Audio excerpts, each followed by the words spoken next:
وَإِذَا سَمِعُوا مَا أُنزِلَ إِلَى الرَّسُولِ، اور جب وہ سنتے ہیں وہ کلام الہی جو رسول اللہ صلی اللہ علیہ وسلم کی طرف نازل کیا گیا، تغا، تم دیکھو گے، اعینہم، ان کی آنکھیں، تفید من الدمع، آنسوؤں سے ابل رہی ہیں، اللہ کا کلام سن کر ان کی آنکھوں سے آنسو جاری ہیں، مما عرفوا من الحق، اس وجہ سے کہ انہوں نے حق کو پہچان لیا، یقولون، وہ عیسائی کہتے ہیں، ربنا آمنا، اے ہمارے رب ہم ایمان لائے، فاکتبنا، تو ہمیں لکھ دے، مع الشاہدین، گواہی دینے والوں میں، ہم نے ایمان کی گواہی دی، ہمارا شمار بھی ایمان والوں کے ساتھ فرما۔ یہ آیت کریمہ نجاشی بادشاہ اور اس کے ان درباریوں کے بارے میں نازل ہوئی جو حضور پر ایمان لے آئے۔ حبشہ کا یہ بادشاہ تھا۔ مسلمان سب سے پہلے ہجرت کر کے مکے سے حبشہ پہنچے تو کافروں کا ایک قافلہ وہاں بھی پہنچ گیا، اور انہوں نے نجاشی بادشاہ کو یہ بہکانے کی کوشش کی کہ مسلمان دہشت گرد ہیں، غدار ہیں، باغی ہیں، یہ تمہارے ملک میں فساد کر دیں گے۔ تو نجاشی بادشاہ کا انصاف بڑا مشہور تھا، اس نے کہا تمہاری باتیں سن کر میں ان کے بارے میں کوئی فیصلہ نہیں کروں گا جب تک کہ انہیں بلا کر ان کی بات میں نہ سن لوں۔ نجاشی بادشاہ کے دربار میں جب مسلمان حاضر ہوئے تو مسلمانوں نے یہ سوچا کہ ہم حق بات کہیں گے، جو ہمارا عقیدہ ہے وہی بیان کریں گے، چاہے پھر کوئی بھی ہمارے ساتھ سلوک کیا جائے۔ اب نجاشی بادشاہ عیسائی تھا، تو کفار مکہ نے اس کے کان میں یہ بات ڈالی کہ دیکھو یہ مسلمان حضرت عیسیٰ علیہ السلام کی توہین کرتے ہیں، ان کے بے ادب ہیں۔ تو اس نے کہا اچھا، اب یہ آئے مسلمانوں سے نجاشی بادشاہ نے یہ پوچھا کہ معاملہ کیا ہے؟ تو مسلمانوں نے کہا کہ ہم پہلے کفر میں مبتلا تھے، شرک میں مبتلا تھے، ہم اپنی بچیوں کو زندہ زمین میں گاڑ دیتے تھے، ہم قتل و غارت گری میں ملوث تھے، اللہ نے ہم میں ایک نبی بھیجا صلی اللہ علیہ وسلم، انہوں نے ہمیں اخلاق سکھائے، نماز سکھائی، زکوٰۃ سکھائے، اور وہ حضور کی تعلیمات کو انہوں نے ذکر کیا۔ تو جب انہوں نے حضور کی تعلیمات کو ذکر کیا تو نجاشی اس تعلیمات کو سن کے بڑا خوش ہوا اور کہنے لگا کہ یہ بتاؤ تم پر جو کلام نازل ہوا ہے وہ کلام میں سے کچھ تمہیں یاد ہے؟ تو آپ نے کہا ہاں مجھے یاد ہے۔ کہا کچھ سنائیے۔ نجاشی بادشاہ عربی کو جانتا تھا۔ حضرت جعفر رضی اللہ تعالیٰ عنہ نے سورہ مریم کی چند آیتیں پڑھی۔ سورہ مریم میں حضرت مریم کی شان بیان کی گئی، حضرت عیسیٰ علیہ السلام کی شان بیان کی گئی۔ تو یہ جو وسوسہ دیا گیا کہ بے ادبی کرتے ہیں، یہ بات ختم ہو گئی۔ اور جب سورہ مریم میں یہ بات آئی کہ حضرت عیسیٰ علیہ السلام نے بچپن کے عالم میں کہا کہ میں اللہ کا رسول ہوں، اللہ کا بندہ ہوں، اور اپنی اس بات کا اپنے بچپن میں نفی کر دی کہ میں خدا نہیں ہوں، خدا کا بیٹا نہیں ہوں، تو نجاشی پر اللہ کے کلام کا ایسا اثر ہوا کہ اس نے تنکا اٹھایا اور کہا کہ اس کلام میں تن کے برابر بھی کوئی غلطی نہیں ہے، اور کہا کہ یہ کلام بالکل سچا کلام ہے۔ اور جب حضرت جعفر رضی اللہ تعالیٰ قرآن پڑھ رہے تھے تو حضرت جعفر نے نجاشی بادشاہ کو دیکھا تو یہ پھوٹ پھوٹ کے رو رہا تھا، اور اس کے درباری علماء جو تھے وہ بھی رو رہے تھے، اور نجاشی بادشاہ پھر حضور پر ایمان لے آیا۔ اس کی تعریف میں یہ آیات نازل ہوئی، وَإِذَا سَمِعُوا مَا أُنزِلَ إِلَى الرَّسُولِ، یہ نیک لوگ ہیں، انہوں نے ہدایت کو قبول کر لیا۔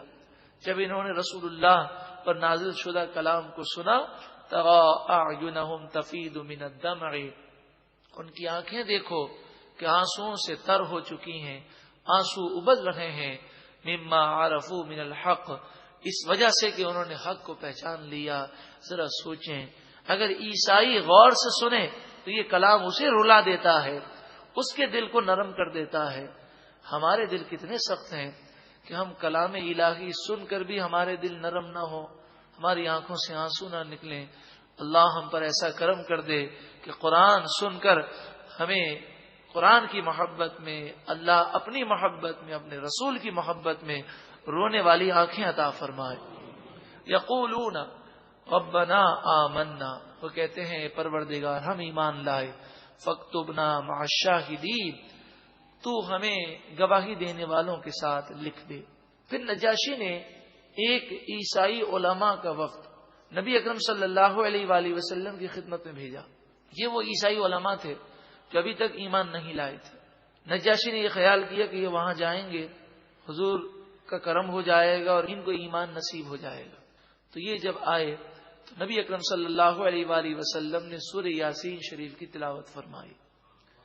حضور اقدس صلی اللہ علیہ وآلہ وسلم کی آواز اتنی پیاری کہ فرماتے ہیں کہ سب سے پیاری آواز حضرت داؤد علیہ الصلوۃ والسلام کی آواز اتنی پیاری تھی کہ پرندے اب کی آواز سننے کے لیے آ جاتے۔ تو علماء نے فرمایا کہ حضور اقدس صلی اللہ علیہ وآلہ وسلم کی آواز جب آپ قرآن پڑھتے تو حضرت داؤد علیہ السلام سے بھی بڑھ کر ہوتی۔ تو حضور کے زبان اقدس سے اللہ کا کلام انہوں نے سنا تو یہ پھوٹ پھوٹ کے رونے لگے اور یہ بھی حضور پر ایمان لے آئے۔ وما لنا لا نؤمن باللہ، ہمیں کیا ہو گیا کہ ہم اللہ پر ایمان نہ لائیں۔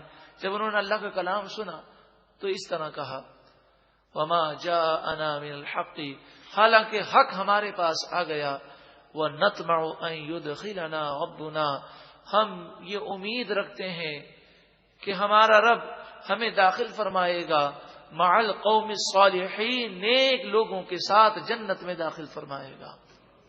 فَأَثَابَهُمُ اللَّهُ بِمَا قَالُوا، جو انہوں نے کہا اس کا صلہ اللہ نے انہیں عطا فرمایا۔ جنات تجری من تحتها الانہار، جنتیں عطا فرمائیں جن کے نیچے نہریں رواں دواں ہیں۔ خالدین فیہا، ہمیشہ ہمیشہ ان جنتوں میں رہیں گے۔ وذالک جزاء المحسنین، اور یہی نیکی کرنے والوں نیکوکار لوگوں کا صلہ ہے، یہی ان کی جزا ہے۔ والذین کفروا وکذبوا بآیاتنا، اور وہ لوگ جنہوں نے کفر کیا اور ہماری آیتوں کو جھٹلایا، اولئک اصحاب الجحیم، یہی لوگ جہنمی ہیں۔ اللہ ہمیں کفر سے محفوظ فرمائے، ایمان کی سلامتی عطا فرمائے۔ محترم و پیارے بھائیوں، 7ویں پارے کا آغاز ہوا اور 7ویں پارے کی ابتدا میں قرآن کی تاثیر کا ذکر ہے۔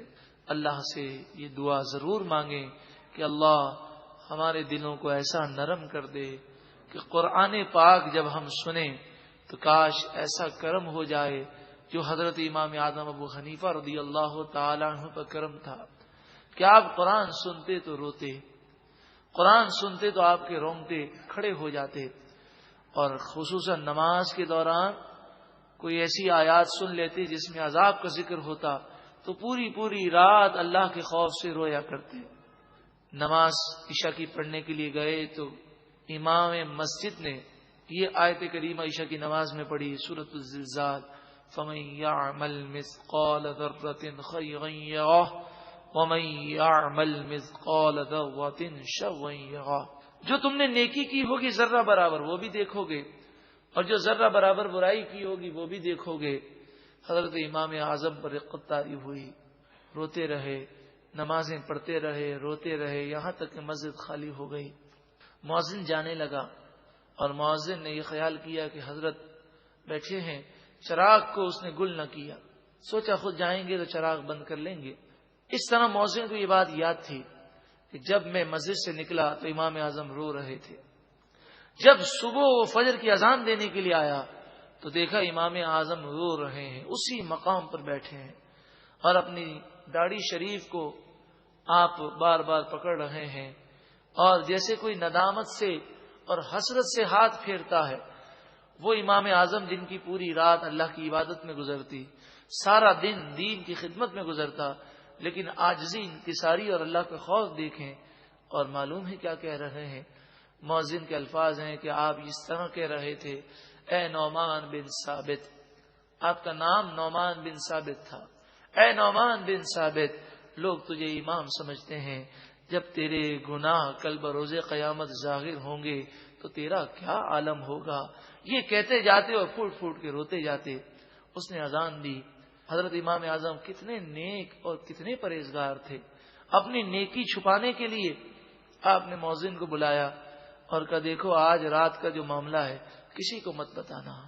اللہ اکبر. اللہ تعالیٰ ان کے صدقے میں ہمارے دل کو بھی نور کر دے اور دل کی سختی کو دور کر دے اور ایسا دل نرم ہو جائے کہ بس ہمارا دل اللہ اور اس کے رسول کی فرما برداری میں جھک جائے. اللہ رب العالمین کرم فرما دے اور یہ دعائیں ہمارے حق میں قبول و منظور فرما.